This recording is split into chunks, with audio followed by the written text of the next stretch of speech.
terdapat sosok bayi nan lucu. Banyak orang senang melihat bayi yang menggemaskan tersebut. Ditambah lagi dua wanita tersebut beradu argumen.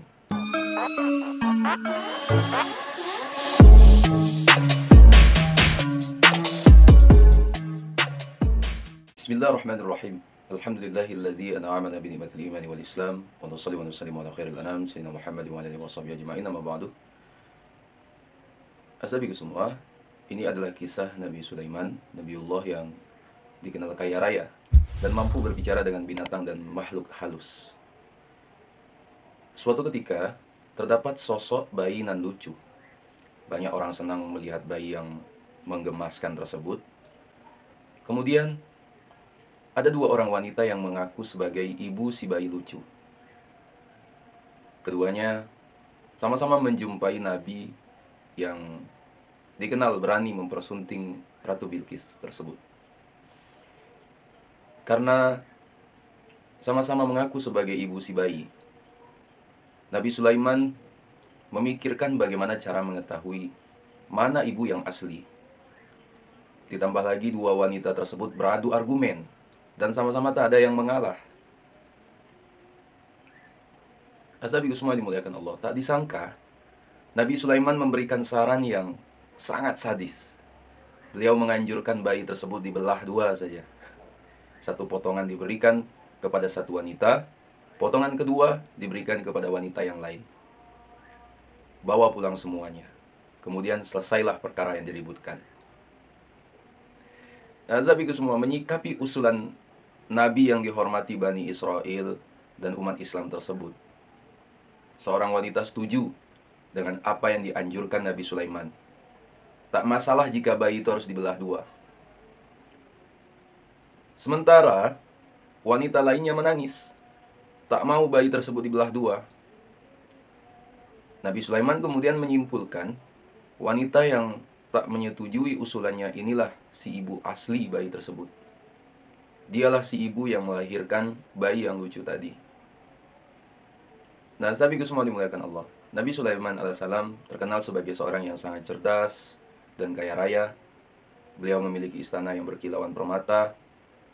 Selain itu, Allah Subhanahu wa ta'ala menganugerahkan ilmu kepadanya sehingga beliau menjadi nabi yang adil, bijaksana, dan cerdas. Selain kekayaan yang berlimpah dan ilmu yang sangat luas, Allah Subhanahu wa ta'ala memberikan mukjizat lain kepada Nabi Sulaiman alaihissalam, yakni dapat menundukkan angin, laut, dan binatang. Dengan keistimewaan itu, beliau dapat bepergian mengendarai angin. Ya. Beliau juga dapat memerintah jin dan burung untuk membantunya dalam peperangan. Nabi Sulaiman alaihissalam pun dapat berbicara dan mengerti bahasa binatang. Asabiku semua dimuliakan Allah, dikisahkan pada suatu hari Nabi Sulaiman alaihissalam melakukan perjalanan ke daerah Taif. Dalam perjalanan itu, beliau membawa pasukan yang sangat banyak. Pasukan itu terdiri atas manusia, jin, dan burung-burung. Para jin dan manusia berjalan bersama Nabi Sulaiman alaihissalam, sedangkan burung-burung terbang menaungi mereka dengan sayapnya.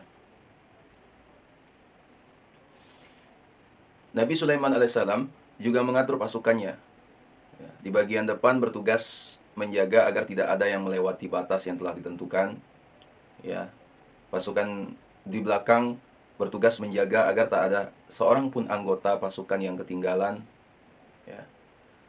Nah, di tengah perjalanan, Nabi Sulaiman alaihissalam dan pasukannya memasuki sebuah lembah. Di lembah itu ada banyak sarang semut. Melihat banyaknya pasukan yang dibawa Nabi Sulaiman alaihissalam, para semut pun ketakutan. Mereka khawatir terinjak-injak pasukan besar itu. Ya. Jirsan, raja semut yang berasal dari Bani Shibban, ya, berkata pada semut yang lain, "Hai semut-semut, masuklah ke dalam sarang-sarangmu agar kamu tidak diinjak oleh Sulaiman dan tentaranya." Sedangkan mereka tidak menyadari. Itu dalam Quran surah An-Naml ayat 18. Ya, dikisahkan. Mendengar perkataan Raja Semut yang ketakutan, itu Nabi Sulaiman alaihissalam tertawa. beliau kemudian bersyukur kepada Allah Subhanahu wa taala yang telah memberi keistimewaan kepadanya, sehingga beliau dapat memahami ketakutan para semut. Beliau kemudian berdoa kepada Allah Subhanahu wa taala, "Ya Tuhanku, berilah aku ilham untuk tetap mensyukuri nikmat-Mu yang telah Engkau anugerahkan kepadaku dan kepada dua orang ibu bapakku, dan untuk mengerjakan amal soleh yang Engkau ridhoi. Dan masukkanlah aku dengan rahmat-Mu ke dalam golongan hamba-hamba-Mu yang soleh." Dalam Quran surah 6 ayat 19. Ya, Nabi Sulaiman alaihissalam kemudian meminta pasukannya untuk berhenti. Ya, para pasukan yang tak mengerti maksudnya menjadi kebingungan. Nabi Sulaiman alaihissalam mendengar apa yang ia dengar dari Raja Semut dan rakyatnya. Akhirnya mereka mencari jalan lain. Ya, mencari jalan lain untuk sampai ke tujuan. Nah, sahabatku semua yang dirahmati Allah Subhanahu wa taala. Kisah ini diambil dari kitab Qisasul Anbiya karya Imam Ibnu Katsir. Ya, dari cerita ini kita dapat mengambil pelajaran bahwa Nabi Sulaiman alaihissalam adalah sosok nabi yang cerdas dan kaya raya.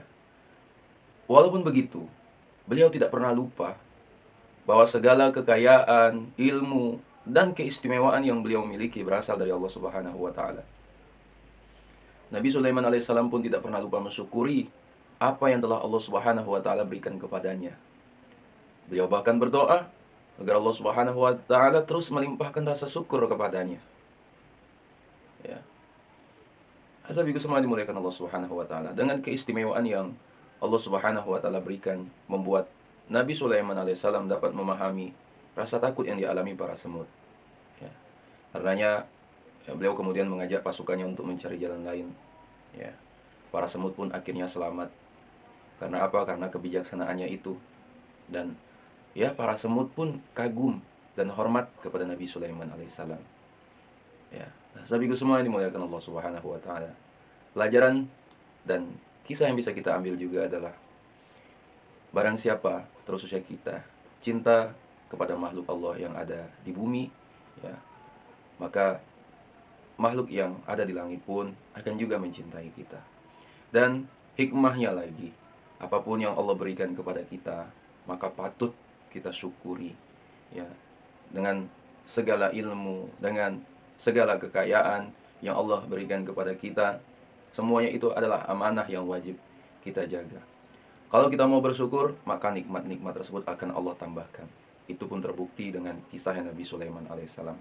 Tapi ingatlah, kalau kita lupa, ya, lupa diri dengan nikmat-nikmat yang telah Allah berikan kepada kita, ya, sampai kita lupa bersyukur, ingatlah, ya, azab Allah Subhanahu wa taala itu sangatlah pedih.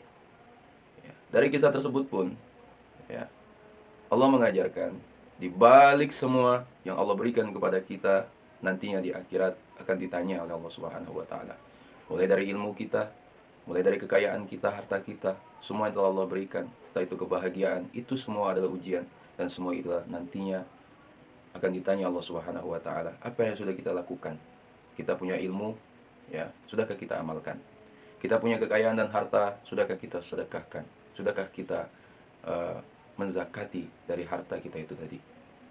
Dan ashabiku semua dimuliakan Allah Subhanahu wa taala, sekali lagi dari kisah Nabi Sulaiman mengajarkan kepada kita, sekaya apapun kita, sebanyak apapun ilmu kita, ya, patut semuanya itu dari Allah. Ya, Allah kasih kepada kita, maka perbanyaklah bersyukur kepada Allah Subhanahu wa taala. Sahabatku semua yang dimuliakan Allah Subhanahu wa taala, mungkin itulah dapat saya sampaikan. Sekiranya video ini bermanfaat, jangan lupa share pada orang yang kita cintai, dan juga jangan lupa share ke akun media sosial kalian yang lainnya agar jauh lebih bermanfaat lagi. Wallahu a'lam. Assalamualaikum warahmatullahi wabarakatuh.